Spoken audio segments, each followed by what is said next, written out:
Hello, everybody. Welcome to the second part of the Customer Centricity webcasts.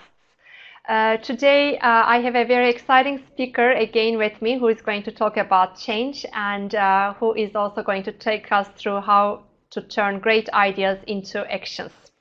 My name is Demet Tunc. I'm leading the Customer Experience Council at the Conference Board. Before we start the content of today's webcast, let me update you on a couple of housekeeping rules. Throughout the webcast, you can ask questions via the chat box that appears at the bottom left of your screen.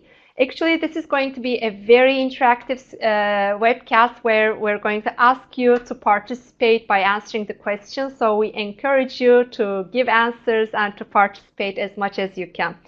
You may full screen the video, the presentation, if you want. At the end of the webcast, we're going to ask you to complete a brief evaluation form. We would also encourage you to share this webcast within your network with your colleagues who are keen about turning great ideas into actions.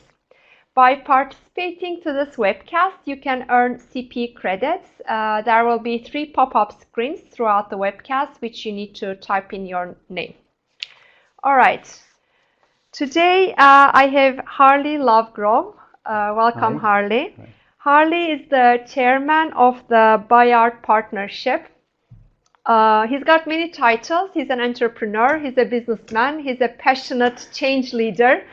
He's also a lecturer. He teaches at several management schools and universities as a guest lecturer.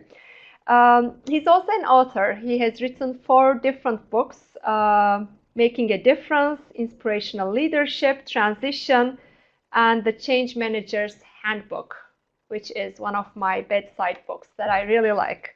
Welcome, Harley. Well, thank you very much for having me. It's been a delight to be here, Demet. Thank you. So today, I know that you're passionate about making things happen and taking Absolutely. people through the change journey. Mm-hmm. And I know that most of the time we all have these great ideas in a business and we want to implement them tomorrow. Exactly. But we always face challenges. It's sometimes the people, it's sometimes the skills lacking, it's sometimes convincing the executive committee and getting their buy-in. It's sometimes, on most of the time, it's the budget. So I'm really looking forward to your insights and let us know how we make things happen. Well, I'm looking forward to sharing them all with you and everybody on the webcast. Okay, Absolutely. Thank you, Harley. So we can start the presentation. You want to introduce me? Okay, well, maybe we go, and it would be better if you personally... Yeah, perfect. There we go. There we go. Okay. Yeah, thank you. Right. Okay.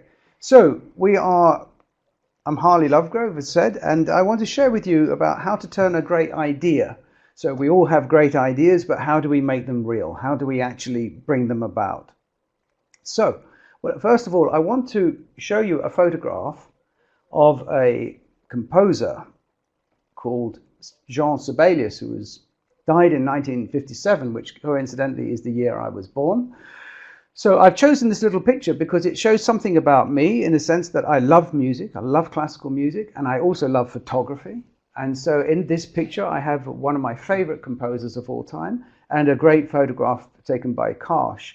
This passion for music, which started even as a young boy, is grown through into my life today as I sponsor and am the chairman of a charity for amazing young classical musicians in Belgium.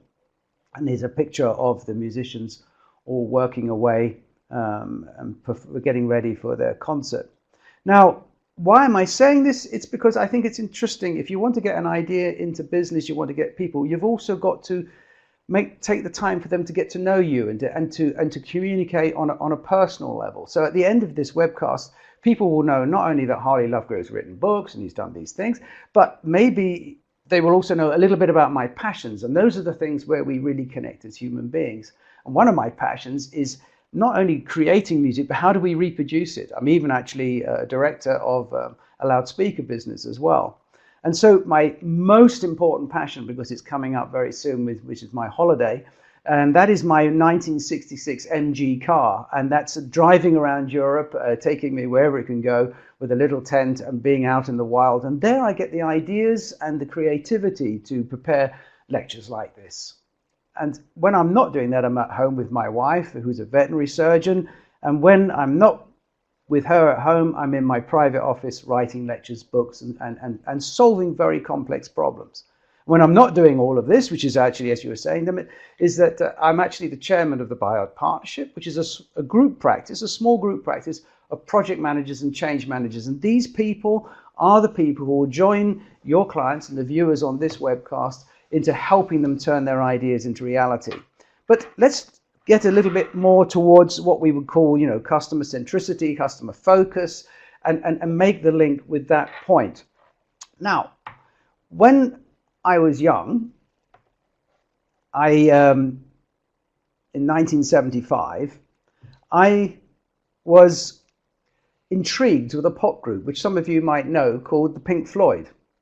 And we all know. Yeah, well, Pink Floyd in 1975. Maybe the young people who are watching us may not know, but yeah. Well, the Pink Floyd in 1975 had just released their Dark Side of the Moon album, and I, as an 18-year-old, desperately wanted to go and see them play this live, and in a park called Nebworth in England. And indeed, there's a picture of them come on the screen now with them playing on the stage. But the question was, how would I find the money? I was 18 years old. I had absolutely no money. Not only was there money for the ticket, but I had to get there. Now, obviously, that was the first time when I really started to think as a customer-centric, shall we say, because I thought, well, I've got to find a way of finding people with money in their bank accounts and getting some of that and putting it into my bank account so that I could get there. And one of the ideas I had was to set up a gardening program, a gardening business. So me and my best friend, we put adverts in all the shop windows because we didn't have internet in those days, and advertised this as two gardeners. And we looked in the area for the richest people with big houses, preferably elderly people, maybe living on their own, and we offered gardening services. And at the end of the summer, we earned so much money. Not only did I go to see Pink Floyd, I went for a nice holiday in Sweden and had a great time. The only thing was I forgot about the whole marketing chain, and when I went back to college, I forgot to take those adverts away. So my poor mother and his mother had a lot of problems with customers phoning saying, oh, well, I'd like to have some gardening work done. So customer centricity actually is so important for me, and because it's been actually the basis of the success. And so today I want to take one tiny step back and go from an angle where how do we get our businesses to be successful so that we can really serve our customer better. And one of the elements I wanted to show you was my career started in recruitment. And when you're in recruitment, I don't know if any people recruitment watching, but when you're in recruitment, you really are focused on what is the customer's biggest problem. What are they thinking? What's going on in their head? Are they really looking for a secretary that can type back in the 80s? Or are they actually wanting someone who will join the team and smile and make everybody happy and really make it a fun place to be? And that ability to get into the heads also drove me through my marketing career. So I went from recruitment into marketing, where really we're talking about not just about the product, but why would a customer want this product? Why would they want to do this? And this theme I'll be dropping back in on later in this talk. And then, of course, to round it off, I ended up in sales because I knew I needed hard sales experience. And there we're getting even deeper into the customer focus and where are we, which customer are we going to talk to, how are we going to approach them, and how are we going to develop it further. Actually, Harley, here you're talking about recruitment, you're talking about marketing, you're talking about sales. We could put several different functions into this picture. We could put supply chain, we could include R&D, because if Absolutely. You have the customer at the center of your business, everything around it is actually linked to it. Exactly. It starts with the customer centricity. Exactly. And probably in my career, the most exciting moment where everyone could see exactly the results of these elements was when I was the COO of a software company, and we actually wrote the operating system that landed on an asteroid that was flying through space. It was known as the Rosetta mission. And when this little asteroid, which took the little spacecraft took like nearly 14 years to get to its target and land, and it drilled a little hole and sampled what was happening on this asteroid, it was a very exciting moment. And you realize that these moments are because you have to completely link with your customer. You have to link with that whole chain, because your customer at this point, of course, the European Space Agency, is ultimately the taxpayer of Europe. Mm-hmm. So they have to be able to see and connect with this very powerful and exciting story. And this comes back into our business, and all of the elements that we're talking about come back into the books that you very kindly talked about at the beginning of this presentation. And if someone said to you, okay, well, that sounds like you've had a successful career, well, I want to say and talk to the listeners directly now, what is success for you? I mean, success in life, how do you define success? Because this is a very important fundamental question which will drive turning our ideas into reality. So there is a chat box at the bottom left of the screen. As I've said at the start, this is a very interactive webcast. So please type in your question. So the question is, what is success for you? Okay, so on the screen you may see now an image of a beautiful modern house. And this house could be a symbol of success for someone. This could be, this is, if I had achieved this house, this will be success. Or maybe it's a picture of a happy family. Maybe actually what you're looking at and what you class as success is not material, but actually emotional and engagement in a family. Because achieving success in life is mostly based around our ability to turn our ideas into reality, to make things happen. And that fundamentally is the success that I think is so important. And the question today is, how do we do this? How are we actually going to turn our ideas? In some ways, when we are looking at the problems that we have in life, we get these ideas, and they come actually at the most unusual times. Maybe when you're walking in the park or in the forest alone, you have this great idea for your business or your career. Or sometimes I know people, some of my colleagues say, no, I have them when I'm on holiday, I'm on the beach. I certainly have them when I'm driving around in my vintage car. Some people will have them lying in the bath or in the shower, or even when they're in bed having a lie-in on a Sunday morning. These elements are things which are those moments where our brains are super creative and super open. But of course, once we got into our cars or on the train and we got into work, things are more difficult. And this image of the girl with her coffee cup is basically symbolizing something which a colleague of mine once told me. She said, basically, she saw herself as a machine that converts coffee into ideas. And she used to go to the coffee corner to get her real ideas. Well, one of our attendees, he says that success is a healthy and happy family. Voila, and absolutely right on, and no one can argue and no one can disagree with that, because that is what it is for him. And maybe for him, in order to have that success and happy family, he needs to earn money to help finance their education and their food. And the question is, how much? How far does he have to go? And these are the fundamental important questions. So when I was exploring my second book, Inspirational Leadership, I knew I wanted to break it down into a number of elements. And the elements I'd come up with straight away were confidence, emotional intelligence, adaptability, and then intellectual curiosity, the desire to know how something works and how it comes together.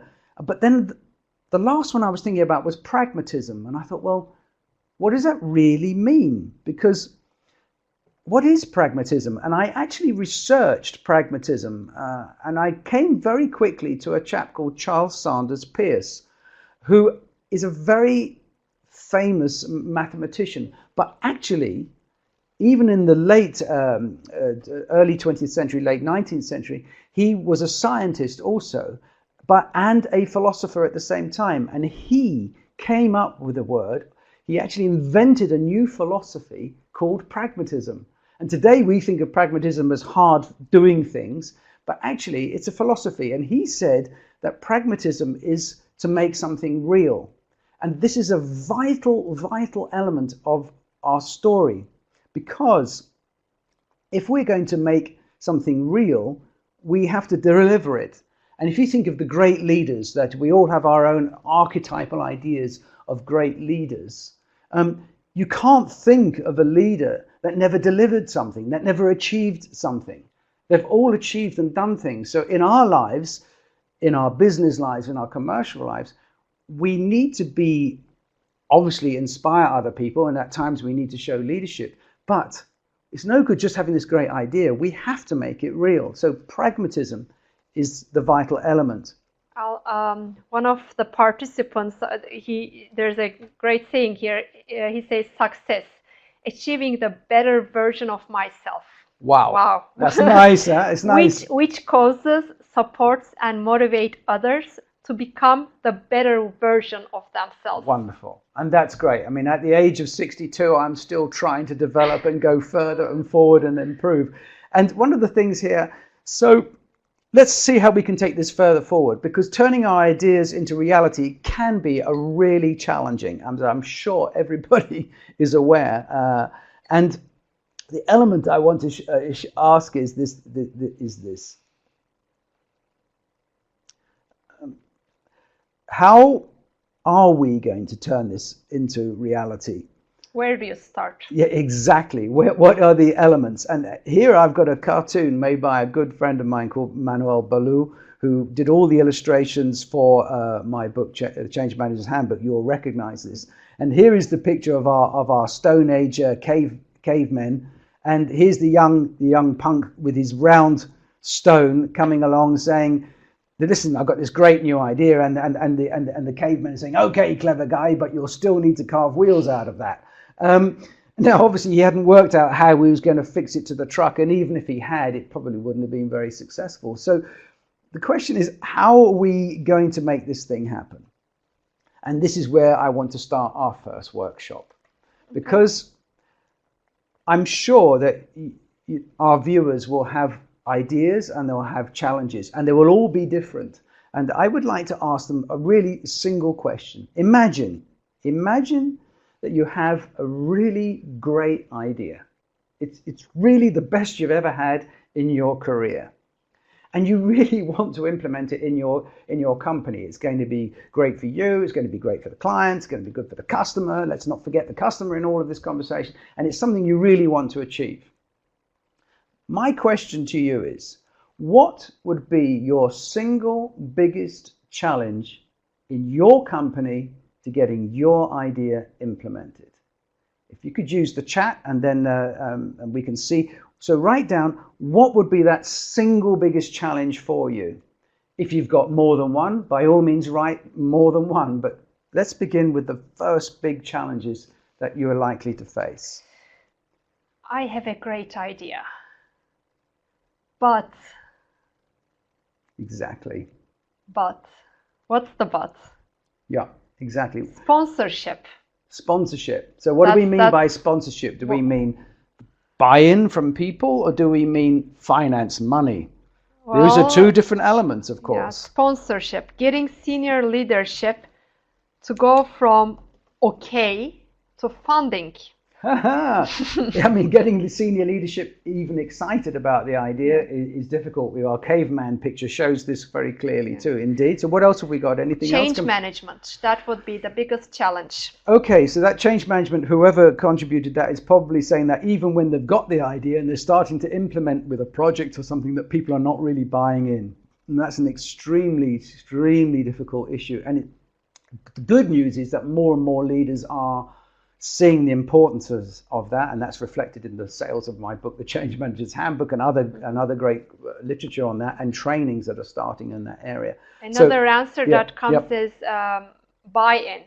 Buy-in. Well, the buy-in, exactly, and this is where it begins. You know, how do you engage with those people? How do you get them to say, yeah, great idea, and let's put some of the things that we're already doing to one side and put the focus onto your idea, indeed. Another answer is applying your idea to a real-world problem that actually is perceived as needing to be solved.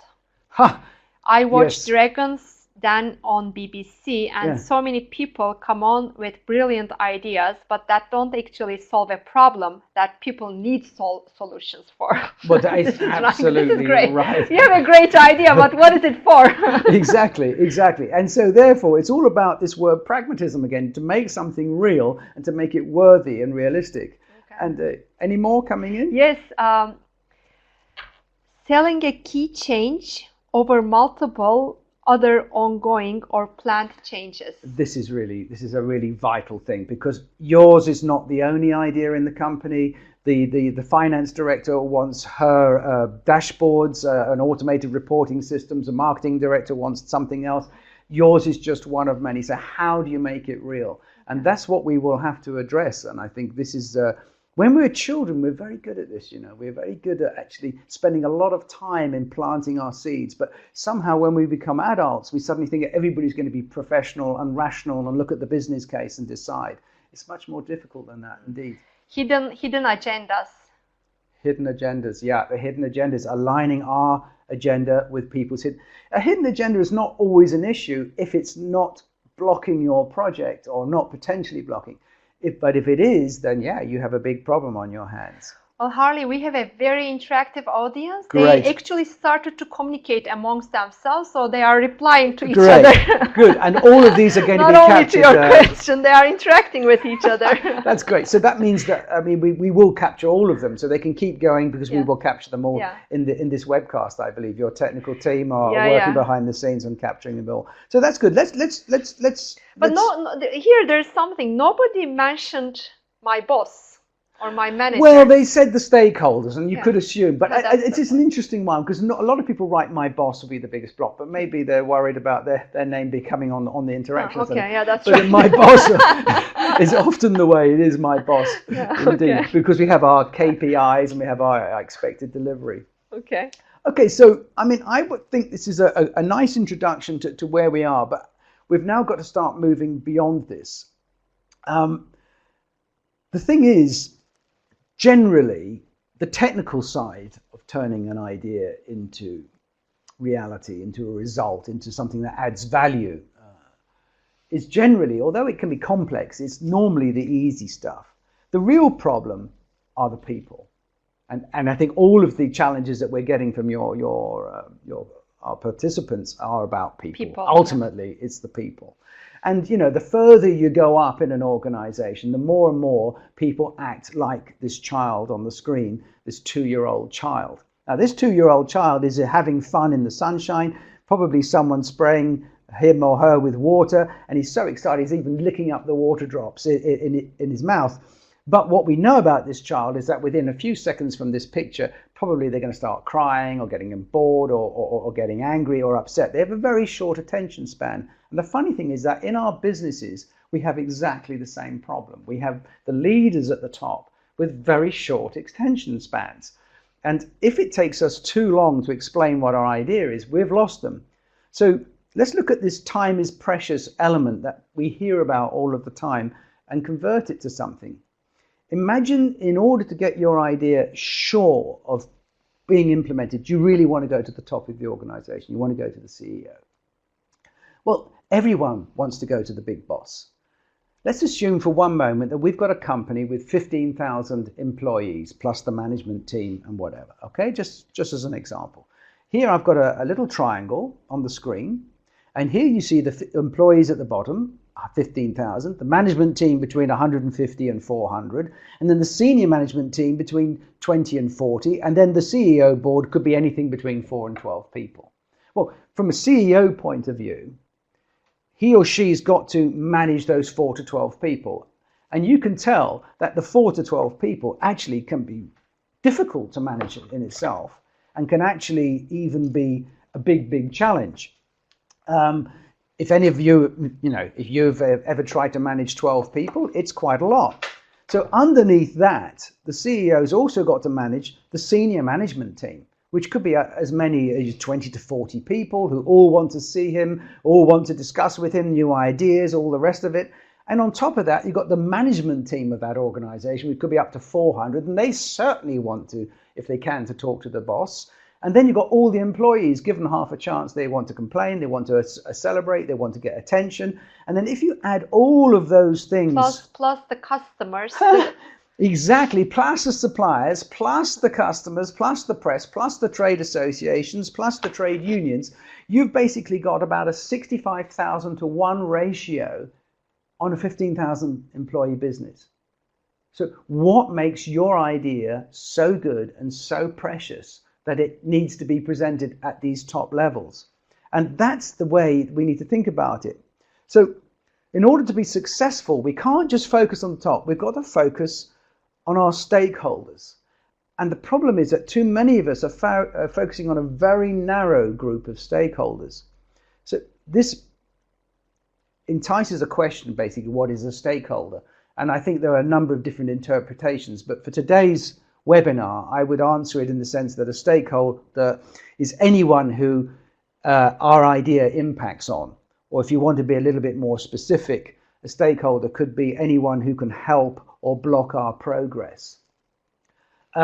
So my question, and this is another interactive bit coming up, workshop number 2, what I've been really interested in, because our viewers are from, should we say, all have a common interest in customer centricity and customer focus, we should imagine that they should have the same kind of group of stakeholders. So what I would like to find out and ask this direct question to you, okay, when you want to implement your idea, who are your stakeholders? Who does your idea impact? And you can be as broad as you like. I'm really interested to hear this how diverse our stakeholders are likely to be.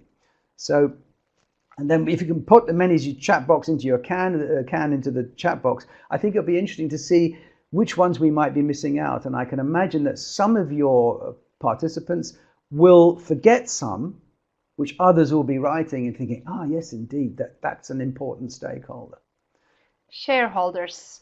Yeah, the shareholders, absolutely. The shareholders. Customers. The customers. Who the else have we got? suppliers. Suppliers, right. Who else have we got? Environmental groups. Environmental groups, yeah. Political groups. Political, yeah? Yeah, that also impacts employees. Yeah, okay, so let's look at the political groups. We've got political groups externally, political groups internally. You've got trade unions, you've got the hidden agenda political groups of departmental managers. Yeah. Employees. The employees, of course, and we've got employees are all varied. If you're in a big company, you've got all different types of employees. Not every idea impacts all of the employees, but it will impact probably a lot of them. And it might mean that they've got to work or think or do things in a different way, which they're not going to like. Yes, okay. What else have we got? Employees' families. Employees' families. Now, when you've got a great idea that you want to put a man on the moon and bring them safely back to Earth, and it's 1962, your employees are likely to be working very long hours, and their families are going to get upset. And if your viewers' first answer was their families, their secret to success, their career could be going great implementing their idea, but their family doesn't see this in such the same light. Very interesting one. Legal teams. Legal teams. Other absolutely. Functions in the organization. Yeah, so we've got a lot of broad stakeholders, and they can be very, very specific sometimes. It can be Brian in finance, or Simon in production, or Samantha in marketing. They can be sometimes very, very specific people, and other times very generic. Yeah. So when you want to implement an idea, you obviously have supporters that you need to take with you. Yeah. And as you've said also a couple of minutes ago, there are also people who would like to block you, who would like to prevent you. Absolutely. So there needs to be a good balance on how you manage the supporters and the blockers. Absolutely. So the first thing we've got to do, in my opinion, once we've got our complete list, and again, in the technology, we will capture all this list, because I think it's very important that we can keep a generic list of who they're likely to be. We need to go back one little step for a moment and ask ourselves a vital question, which is the one that you were sharing with everyone earlier. What's the real problem we're solving? What is what my idea? What is the why? What is my idea? What is its real problem? Or why are we doing this project? Why are we converting this idea into action and effort? So let's just take it for an example. Just take a simple supply chain improvement project. Supply chain improvement projects are never simple. Yeah, okay, well, let's call it a simple one. Let's call it a simple one. And let's imagine you're N-23 and you've got this job of improving a certain part of the supply chain process.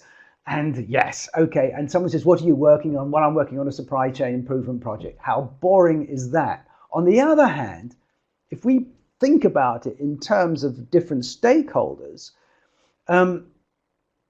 somebody who's responsible for the supply chain might say to the CEO, if they met him or her, well, we want to get our products to our customers faster and more effectively than our competitors can. Now, this is now emotional, not just a supply chain improvement project. We want to get our products to our customers faster and more efficiently or effectively than our competitors. And it gives excitement. It gives an idea that, yeah, we're not just doing it for better. We're actually going to beat our competition. On the other hand, you might want to say, well, it's actually part of something very important to contribute towards the long-term future of our business. These things are essential. If we don't get them there quicker than our competitors or even as quick, maybe our business will not be around in 5 to 10 years' time. So anyone in the business who's interested in sustainability, that's the kind of language that you need to use. And you may even consider just breaking it down to 3 words. And if in this case it's quicker, better, and friendlier, because those are the key elements, and you meet somebody in the hall, why are you doing it? Because we want to get it faster, it might take too long. We want to compute towards the long-term future of the business. Well, it's just supply chain. But if you're sustainability, it makes sense. But if you're talking to someone and it's just passing in the corridor, I'm making our supply chain better, quicker, more friendlier. Okay, those are 3 nice words. That's good. Keep up the effort. Mm-hmm. Now, everyone in the team is motivated, and what we called a few seconds earlier, your simple, normal, boring project suddenly has life and it has meaning and is much more less likely to get axed. Actually, here, I think what you're referring to is to have the outside in view to the business, because if you look internally, quicker, more cost efficient, faster, and all these have actually an impact on the customer. Exactly. So at the end of the day, it's the customers that will benefit from it. Yeah, and exactly. If the customers are happier, you have a profitable business, you have a growing business, and you have a sustainable business. Exactly. And that's why our stakeholder list, although it seems very basic and a lot of people say, oh yeah, but I know who they are. I'm sorry, you're likely to forget some. By getting a very accurate list and then saying to each one of those, why are we doing this project? What's the benefit for these people? Let's move. I'd like to just move on one more point, because if we ask the question, what's the real problem we're solving? Getting the product to our customers faster than our competitors. The question is, why do we want to solve it? Because it sustains the future of our business. And then we will ask ourselves, what are the challenges? What are the real challenges? And now we know it's going to be our bosses, it's going to be our stakeholders, it's going to be the change management, it's going to be this. Okay, but with those 3 things, we can add the last question, who is impacted? And we know now all the people that are likely to be impacted, positively and negatively. Then it only remains us to answer question 5, which is basically, how can we get our stakeholders on board? How can we get them excited? Well, of course, speaking the language is very important.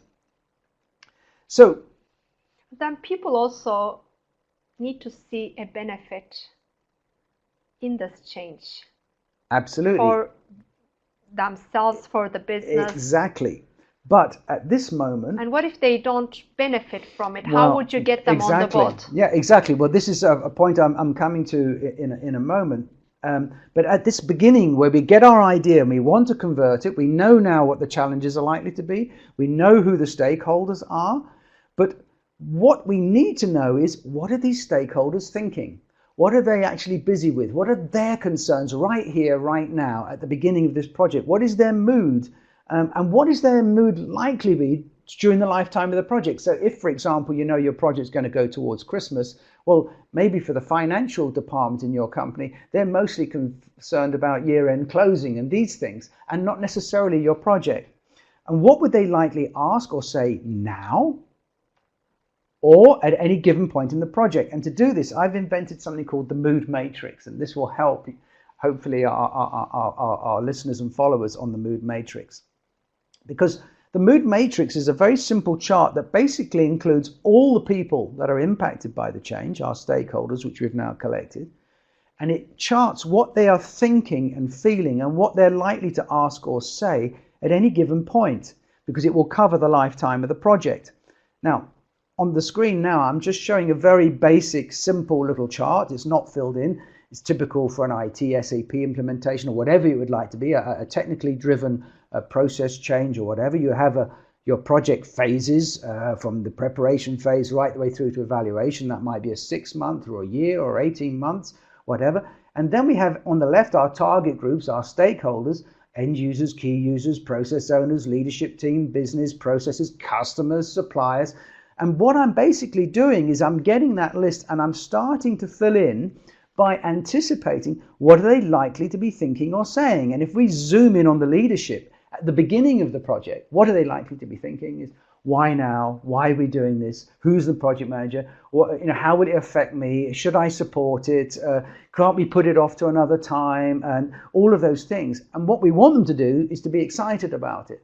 But by capturing these thoughts in advance, we can prepare questions, we can prepare communications that make sense, that answer their concerns at any one time. So an employee, when they hear about something, they might think, well, I still have a job. So Harley, in the mood matrix, you're talking about actually influencing them, influencing their minds. So you're talking about the mindset. First of all, we capture what are they thinking, what are they worried about, so that we can begin to communicate correctly, so that we can influence them. And yes, how do you capture this data, what they are worried about? Well, you capture that basically by just using simple logic. I mean, so for example, anyone who's worked in a company before or done a similar project before, and if you've never done one, you better ask someone in the company, have you ever done a project like this before? Yes. Did it impact on the end users or the employees? Yes. How did they feel when they first heard about the project? How did they feel during the testing phase? How did they feel during rollout? And this person will answer you. And with that information, you pop it into your chart and you will be 90% there already. This information is available and everyone knows it. The question is that someone, they call it traditionally today the change manager, needs to capture this and put it into this chart so that when we're communicating something sincere, that makes sense and is relevant. And if you can do that, you stand a very good chance of actually winning at their hearts and minds, because we know what they're likely to be thinking and feeling. They can see, we begin to see the project not from our great idea and our perspective, but from their idea and their perspective. And that's the most important thing. It's not our idea anymore, it's their project. It's them, they're going to be impacted. And it will help us and the communication people to select the right communication for the right point of time at the right place. And it will mean that we're very sympathetic with them and we can engage in a very effective way. Because once we have this mood matrix, and this is why I wanted to come back on this benefits point that you very, very correctly raised earlier, once we have it, once we're in the heads, we can begin to anticipate what are the benefits for the employees, what could be the benefits for those on the project team, what could be the benefits for the financial director. The financial director now gets sustainability because it means we're going to be better and more effective than the competitors, stand a better chance of winning. For the sales director, he or she will know that their customers will get their products faster than the competitors. By doing this exercise, you can anticipate the benefits for the people at a company level, but you can also anticipate them for the people right down in a personal level. It might mean that they get a bonus at the end of the year. It might mean that they'll get a longer holiday when the project's finished. It might mean they get promoted because they've done such a great job by participating on the assignment. So the benefits are extremely, extremely important.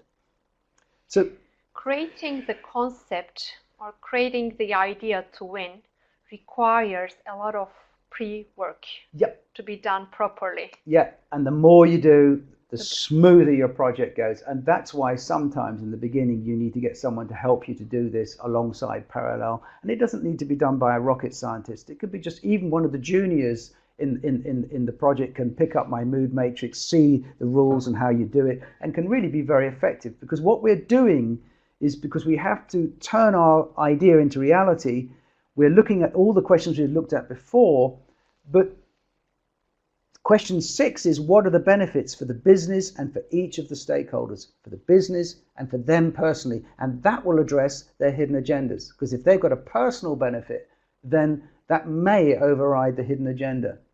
Then there remains one more question, of course. How will we know when our problem is solved, when our idea is implemented, from a business perspective, and including for ourselves? And that's a very important question that we need to ask. What I would like to do is just to kind of summarize a little bit with a little story. My dad had a big green Jaguar XJ6. Now, in the 70s... Where is that Jaguar now? now? I wonder where it is now. Yeah. It's probably in a museum or I don't know. But at that time, that was the big, powerful car that, most... when I was at school, my friends' dads would like to have owned. And when I was 17, 18, I remember boasting to my friends saying, hey, on my 18th birthday, I'll borrow my dad's Jag and I'll take you all out to the nightclub and we'll have great fun. And of course, my friends didn't forget this. But for me, I was really, when I went home, I thought, oh, what have I said? Why did I do that? Why did I say that? And of course, every time I met my friends at school saying, oh, you're nearly May, it's nearly time for your birthday, we're all looking forward to going out in your dad's Jag. But what I didn't tell them was, the reality was that my father loved that car. That was for him his absolute pride and joy. He wouldn't even let my mother drive it. And she was a great driver. He would let no one drive it. We even had to wear slippers to get into the car. I mean, he loved this car. He used to wash it every Sunday. And there was no way he would ever lend this car to me. So one Sunday... I'm looking forward to the end of the story. Have you driven the car? Well, one Sunday lunchtime, when my uncle Michael came, my father's brother, instead of being my normal chatty self across the Sunday lunchtime table, I sat there very miserable and I was like eating my lunch and I didn't say anything. And my uncle said to me after, he said, Harley, what's the matter? See, I've got a bit of a trouble. I've got a bit of a problem.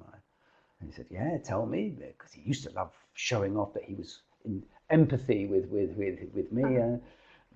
I think my father was a bit jealous of him.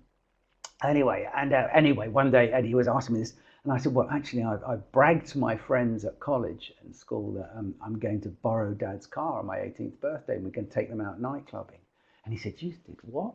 Are you crazy? There's no way he's ever going to let you have that car. So I thought about it for ages. And I said, well, can you please help me? I'm in trouble because I know I can't go to Mum, I can't go to Dad. I just really don't know what to do.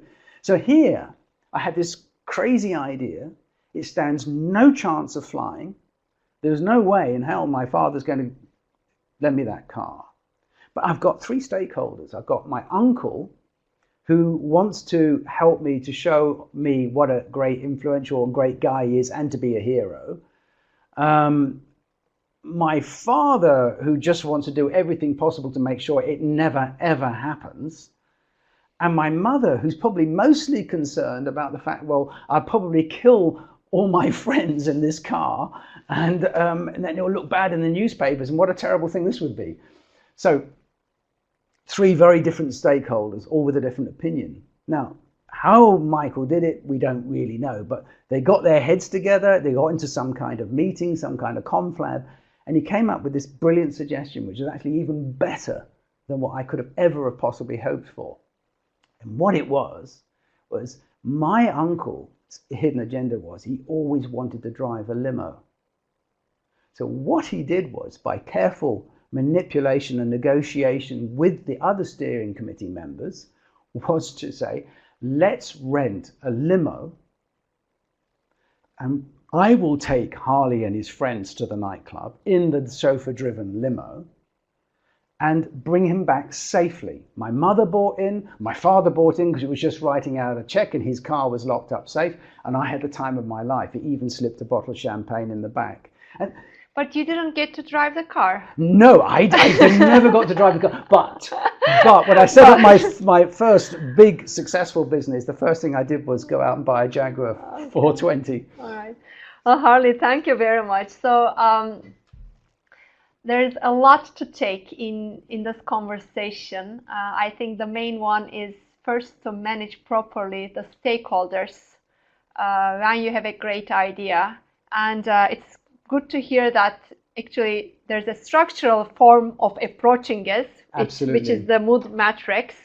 Yes. So if you list down your stakeholders, if you understand what their needs are, what their benefits are, what their concerns are, and if you prepare in advance to create your concept, yes, the likelihood of achieving your objective is higher. Much higher. And when you look at successful leaders in business, they're not just lucky. They look at the challenges. They're aware of the challenges before anybody they talk to is even thinking about them. They're preparing arguments. They've already worked out what the people are thinking. They've done their homework and they introduce this idea. And if you follow the basic steps in the Change Manager's Handbook or in other change books, they do it properly, the 20 steps that I'm seeing, there's actually no reason why, if your idea is good, it shouldn't get implemented. Yeah. But also, as you go through the implementation, there would still be challenges on the road. I mean, do you have the right people? Do you have the right skills? Do you have the right team members? Do you have the budget? When will you have the budget approved? Is it in 5 years' time or is it in a couple of months? So that's why I don't think it's ever a smooth road. No, nothing worth achieving is ever smooth. I mean, these great ideas, especially the ones which are changing the way that we behave, interacting with our customers and our suppliers, these are never simple. But that's what fun is. It's the challenge which makes it fun, but it's got to be manageable and you've got to anticipate. And that is the role of change management. And that's the really important element. And it is not a rocket science. It's something which is very pragmatic, very straightforward. Yes, it takes a bit of effort. But if your idea is important to you, then you do your preparation and your homework. Okay. All right. Well, thank you very much. You're very welcome. I always, I'm keen on having speakers that are customer-centric. And we will have another webcast on July 11th. Where we're going to talk about the growth challenge from the customer perspective. The CEO of Kantar Belgium will be joining us for that webcast. If you're interested in these kind of topics, as I've said at the start, I'm leading the Customer Experience Council at the Conference Board, which is a peer networking group amongst the senior executives. And where we share our best practices and benchmark our company and our industry across the rest of the industry. So please join us. You can find more information on the webcast on the website of the Conference Board. Well, thank you very much, Harley. Before we close, I would also like to ask you to complete the brief evaluation form at the end of this webcast. Improvement is always something that we would like to achieve, so that if we get your feedback, we would be better in the other webcasts. Well, thank you very much, Harley. Is there anything you would like to add before we close? Just thank you very much for inviting me. I've enjoyed it enormously, and I hope our viewers did too. All right. Thank you very much, everybody. Have a good day.